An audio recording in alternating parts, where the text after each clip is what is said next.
McKinsey and Company has been present at more institutional failures than almost any organization in modern history.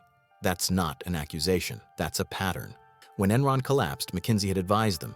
When Swissair went bankrupt, McKinsey had restructured them. When the opioid crisis killed hundreds of thousands of Americans, McKinsey had consulted for the manufacturers. When governments around the world cut services that communities depended on, McKinsey had recommended the cuts. The company keeps appearing in the wreckage, and yet McKinsey itself never fails. Its revenue grows, its reputation holds, its client list expands. Executives still compete to hire them. Governments still pay premium rates for their recommendations. This is not a coincidence. This is design. To understand how this is possible, you first have to understand what McKinsey actually is, and more importantly, what it isn't. McKinsey is a management consulting firm, the largest and most prestigious in the world. It employs roughly 45,000 people across more than 130 cities. Its consultants are recruited from elite universities, trained in proprietary frameworks, and deployed into the highest levels of corporate and government decision-making. But here's the critical distinction. McKinsey does not build anything. McKinsey does not manufacture products. It does not write software. It does not run factories or hospitals or supply chains. It has no operational responsibility for anything its clients do. McKinsey does not operate anything. When a company hires McKinsey, the consultants do not take over management. They do not become executives. They do not sign contracts, approve budgets, or fire employees. Those decisions remain with the client. McKinsey advises. That's the entire business model. Teams of consultants analyze problems, develop recommendations, present findings and polish slide decks, and then leave. The client decides what to do with the advice. The client implements it. The client lives with the consequences. McKinsey moves on to the next engagement. This distinction between advising and doing is the foundation of everything that follows. Because when you are paid to recommend decisions rather than execute them, you are structurally separated from outcomes. You can propose a strategy that destroys a company, and as long as the company chose to follow your advice, the failure belongs to them. This is not a loophole McKinsey exploits. This is the product McKinsey sells. To understand why executives keep hiring McKinsey despite its proximity to so many disasters, you have to understand what those executives are actually buying. They are not buying certainty. No consultant can guarantee that a strategy will work. Markets shift, competitors adapt, execution falters. Even the best advice can fail. They are not buying expertise, at least not primarily. Many McKinsey consultants are generalists, bright, well-trained, analytical, but they are often younger and less experienced than the executives they advise. A partner at a manufacturing company has usually forgotten more about their industry than a 27-year-old consultant will ever learn. What executives are buying is something more valuable than either of those things. They are buying cover. When a CEO makes a major decision, a restructuring, a layoff, a market exit, a strategic pivot, they are taking a risk. If the decision works, they get credit. If it fails, they get blamed. But if they hire McKinsey first, the calculation changes. Now, the decision isn't just theirs. It's backed by external analysis. It's supported by best practices. It's validated by the most prestigious consulting firm in the world. If the decision works, the CEO is a visionary who knew when to seek expert counsel. If the decision fails, the CEO was acting on the best available advice. The consultants got it wrong. The analysis missed something. The market moved unexpectedly. Either way, the executive is insulated. This is what McKinsey actually sells, a transfer of reputational risk from the people who make decisions to a firm that never has to live with them. And that product is worth billions of dollars a year. Think about what this means in practice. A hospital system wants to cut costs. Leadership knows that reducing staff will hurt patient care, but shareholders want higher margins. So they hire McKinsey. McKinsey analyzes operations. McKinsey identifies inefficiencies. McKinsey recommends layoffs. Leadership implements the recommendations. When patients suffer, when wait times increase, when the quality of care declines, who is responsible? Not McKinsey. They only advised. They didn't make the decision. They didn't fire anyone. They presented options based on data. What the client did with those options was the client's choice. The executives who approved the cuts, they were following expert recommendations. They did their due diligence. They brought in outside counsel. If the outcome was bad, it's because the consultants didn't fully understand the complexities of healthcare delivery. Blame diffuses. Responsibility scatters. Accountability disappears. And McKinsey sends the invoice. This pattern repeats across industries, across decades, across continents. Pharmaceutical companies wanted to sell more opioids. McKinsey helped them identify strategies to increase prescriptions. When the addiction crisis became undeniable, McKinsey settled lawsuits, but admitted no wrongdoing. The company paid money. It did not accept responsibility. Governments wanted to reduce spending. McKinsey recommended cuts to public services. When communities suffered, the politicians who hired McKinsey pointed to the analysis. The consultants had said this was the efficient path forward. Retailers wanted to compete with Amazon. McKinsey advised aggressive expansion and cost reduction. When the retailers collapsed under debt and shifting consumer behavior, the strategy had seemed sound at the time. Every time, the same dynamic. McKinsey advises. Clients decide, outcomes arrive. McKinsey moves on. The company never bears the weight of what it recommends. And here's what makes this genuinely unsettling. McKinsey isn't failing at its job. This is McKinsey succeeding at its job. The firm was never designed to be accountable for outcomes. It was designed to be valuable despite outcomes. Its entire value proposition depends on maintaining distance between recommendations and results. If McKinsey were held responsible for the consequences of its advice, the business model would collapse. No consulting firm can guarantee that strategies will work. The world is too complex, too unpredictable, too resistant to optimization. So instead of promising success, McKinsey promises process, rigorous analysis, data-driven insights, best practices from across industries, the appearance of rationality applied to difficult decisions. And that appearance, that veneer of objectivity and expertise, is worth more than actual results. Because in large organizations, decisions are political. Executives compete for resources. Departments protect their budgets. Middle managers resist change. Every significant choice creates winners and losers inside the institution. When a CEO wants to make an unpopular decision, they face resistance from the people who will be harmed by it. Those people have relationships, alliances, information. They can make implementation difficult. They can undermine the strategy. They can blame the CEO when things go wrong. But when the CEO brings in McKinsey, the dynamics shift. Now the decision isn't the CEO's preference. It's the consultant's recommendation. And the consultants are outsiders, credentialed, prestigious, expensive outsiders who have no stake in internal politics. Opposing McKinsey's recommendations means opposing the experts. It means arguing against data. It means looking like you're protecting your own interests rather than serving the organization. The recommendation gains momentum not because it's right, but because it's hard to fight. And if the recommendation turns out to be wrong, the CEO tried. They brought in the best. They followed the process. What more could anyone expect? This is the paradox at the center of McKinsey's business. The firm's reputation survives failure because it was never built on success. It was built on process, on prestige, on the transfer of risk from decision makers to advisors who will never face consequences. Companies collapse. Governments unravel. Communities suffer. McKinsey continues. Because if you are paid for advice instead of outcomes, failure is someone else's problem. To understand how McKinsey avoids accountability, you have to understand what management consulting actually means in practice. The term sounds straightforward. A company has a problem. It hires experts to help solve that problem. The experts analyze the situation, develop recommendations, and the company implements them. But that description obscures something important. Management consultants are not employees. They are not executives. They are not board members. They hold no fiduciary duty to shareholders. They have no legal obligation to the company's customers, workers, or communities. They are vendors. McKinsey sells a service.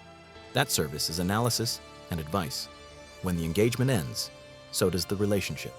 The consultants leave. The PowerPoint decks stay behind. Whatever happens next is not their concern. This distinction matters because accountability in organizations flows through formal structures. Employees can be fired. Executives can be sued. Board members can be held liable. These roles carry defined responsibilities and defined consequences when those responsibilities are violated. Consultants exist outside that structure. They are temporary, they are external, they provide input but do not make decisions. In legal and organizational terms, they are not responsible for anything that happens after they leave. This is not an accident. This is the architecture of the industry. When McKinsey presents a recommendation, it is always framed as exactly that, a recommendation. The final decision rests with the client. The implementation rests with the client. The outcome rests with the client. If the recommendation is followed and it works, McKinsey can claim credit for the insight. If the recommendation is followed and it fails, McKinsey can point to execution problems, market shifts, or factors outside the scope of the original analysis.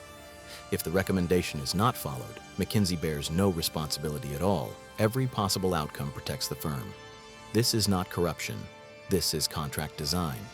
McKinsey's engagement letters are carefully structured to limit liability. The firm does not guarantee results. It does not promise that its recommendations will succeed. It provides professional services and analytical support, language that creates no binding obligation to outcomes. When things go wrong, there is no legal mechanism to hold McKinsey accountable.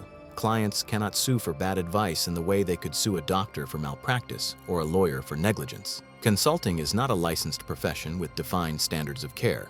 There is no regulatory body that disciplines consultants who make harmful recommendations. The industry exists in a legal gray zone where influence is enormous and accountability is nearly non-existent. But legal immunity is only part of the picture. The deeper insulation comes from how McKinsey operates inside organizations. When a consulting team arrives, they do not work in isolation. They embed themselves within leadership. They attend executive meetings. They interview department heads. They review internal documents. They become temporarily part of the institution's decision-making apparatus. This embedding serves multiple purposes. It gives consultants access to information they need for analysis. It builds relationships that can lead to future engagements, and it diffuses the origin of recommendations so thoroughly that no single person can be blamed. Here's how that works in practice. A McKinsey team does not typically arrive with a predetermined answer. They conduct interviews, they gather data, they test hypotheses. Throughout this process, they are constantly checking their findings against the perspectives of senior leaders. By the time a recommendation is finalized, it has been shaped by dozens of conversations. Executives have weighed in, their preferences have been incorporated, their objections have been addressed or accommodated. The final presentation feels less like external advice and more like the organization's own conclusion, validated by outside experts. This is deliberate. Recommendations that feel collaborative are easier to implement, they face less resistance, they align with what leadership already wanted to hear. But this collaborative process also scatters responsibility. Who actually made the decision? Was it the consultants who developed the analysis, the executives who provided input, the CEO who approved the final recommendation, the board that signed off on implementation? The answer is all of them, and therefore, none of them. When responsibility is distributed across enough people, it becomes impossible to locate. There is no single point of failure, no individual who can be held accountable, just a process that produced an outcome. This is how blame disappears. McKinsey's recommendations are rarely presented as McKinsey's recommendations alone. They are framed as the product of extensive stakeholder engagement. They reflect organizational alignment. They represent best practices validated by data from comparable companies. The language is always collective. The ownership is always shared. The accountability is always diluted. Consider how this played out with the opioid crisis. McKinsey consulted for Pharma and other opioid manufacturers for years. The firm helped develop strategies to increase prescriptions. It analyzed how to target high-volume prescribers. It recommended tactics to defend against regulatory scrutiny. When the scale of addiction and death became undeniable, lawsuits followed. McKinsey eventually paid nearly $600 million in settlements. But notice what did not happen. No McKinsey partner went to prison. No individual consultant was held personally liable. The firm paid money that represented a fraction of what it had earned from pharmaceutical clients over the years, and continued operating. The settlement included no admission of wrongdoing. McKinsey maintained that it had provided analytical services to clients who made their own decisions, the firm had advised. It had not manufactured pills. It had not written prescriptions. It had not forced anyone to become addicted. Legally, this was accurate. Morally, it was a void. The same pattern appears in McKinsey's work with governments. When a public agency hires McKinsey to reduce costs, the consultants analyze operations and identify areas for cuts. They present recommendations to leadership. Leadership decides which cuts to implement. When services deteriorate, when response times increase, when vulnerable populations lose access to support, when communities suffer, who is responsible? Not McKinsey. They provided analysis. They did not make policy, not the agency leadership entirely. They followed expert recommendations, not the politicians who approved the budget. They relied on professional consultants. The harm is real. The accountability is nowhere. This is not an unintended consequence. This is the function. Organizations hire McKinsey precisely because the firm absorbs risk. The presence of prestigious consultants transforms a potentially reckless decision into a defensible one. Even if the outcome is catastrophic, the process was sound. And process in institutional life matters more than results. Think about how decisions are evaluated in large organizations. When something goes wrong, the first question is rarely, what happened? The first question is, what was the process? If the process was flawed, if due diligence was skipped, if experts weren't consulted, if analysis was inadequate, then leadership is exposed. They can be blamed for negligence. They can be accused of recklessness. But if the process was rigorous, if consultants were hired, if data was analyzed, if recommendations were developed through proper channels, then leadership is protected. They followed best practices. They did what responsible executives do. The outcome might be the same. The same jobs might be lost. The same communities might suffer. The same company might fail. But the evaluation is different. McKinsey exists to make the process bulletproof, to ensure that whatever happens, leadership can point to the consulting engagement as evidence of diligence. This is why accountability never arrives, not because McKinsey hides what it does. The firm operates in plain sight. Its recommendations are documented. Its strategies are implemented openly. But documentation is not accountability. Transparency about process does not create responsibility for outcomes. McKinsey can be visible at every stage of a decision and still bear no consequences when that decision destroys value, harms people, or collapses institutions. The structure is designed to make that possible. Clients hire McKinsey to make difficult decisions defensible. McKinsey delivers that service. When the decisions fail, the defense holds anyway. The consultants were credentialed. The analysis was rigorous. The recommendations followed best practices. What more could anyone have done? This is the mechanism, not scandal, not conspiracy. Just a business model that profits from influence while remaining immune to consequence. When responsibility is everywhere, accountability is nowhere. McKinsey will be hired again tomorrow, not despite its proximity to failure, because of what that proximity reveals about how power actually works. To understand why, you have to stop thinking about McKinsey as a consulting firm that sometimes makes mistakes. You have to see it for what it actually is, the purest expression of how modern institutions avoid consequences. When an executive hires McKinsey, they are not primarily buying analysis.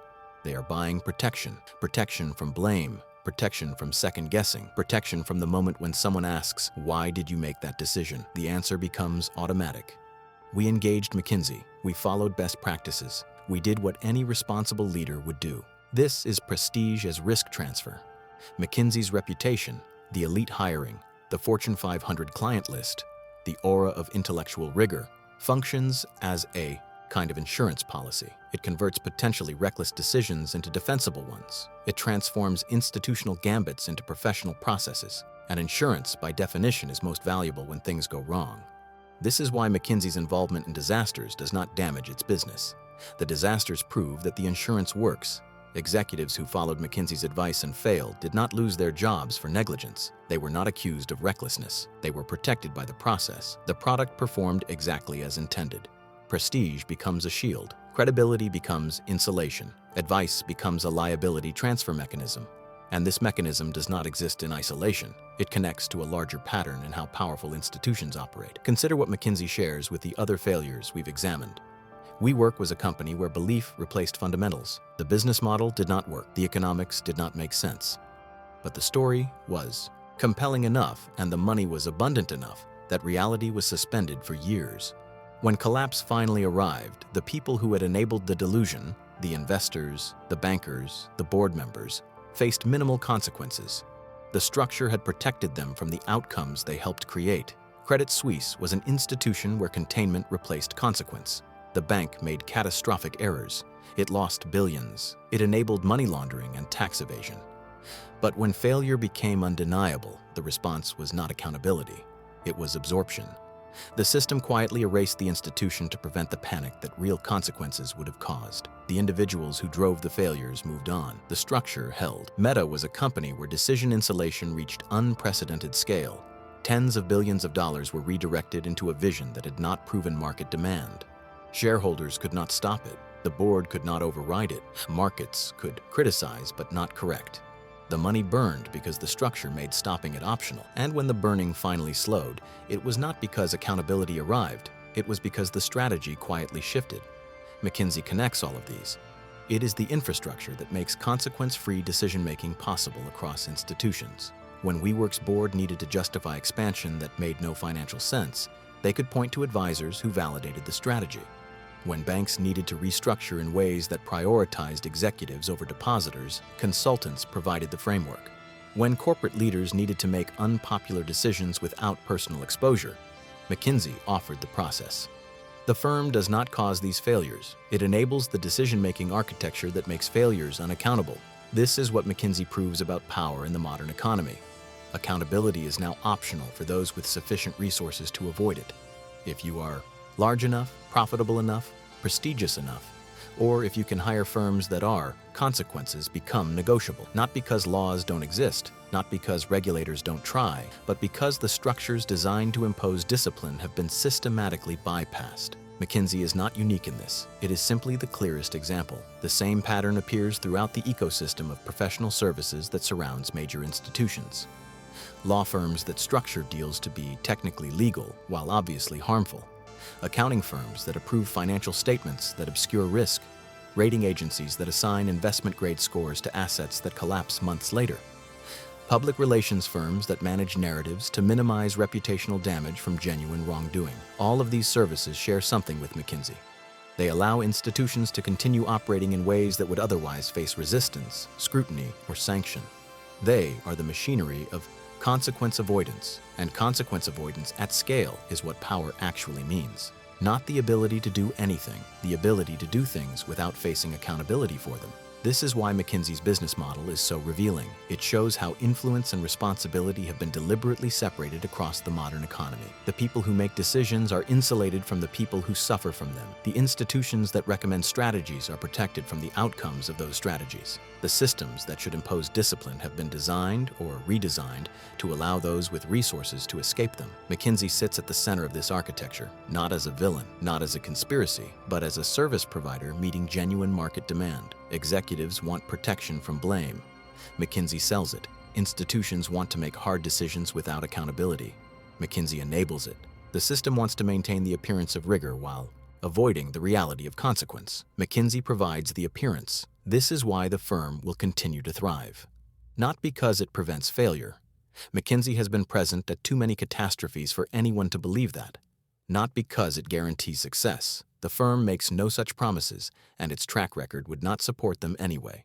McKinsey thrives because it serves a function that powerful institutions desperately need, the ability to make consequential decisions without facing consequences. As long as that need exists, as long as executives face personal risk from organizational failures, as long as boards can be sued for negligence, as long as politicians can be blamed for unpopular policies, there will be demand for services that transfer risk away from decision makers. McKinsey is the market leader in that service, and the market is not shrinking. If anything, the demand for consequence avoidance is growing. As institutions become larger, as decisions become more complex, as the gap between those who choose and those who suffer widens, the value of insulation increases.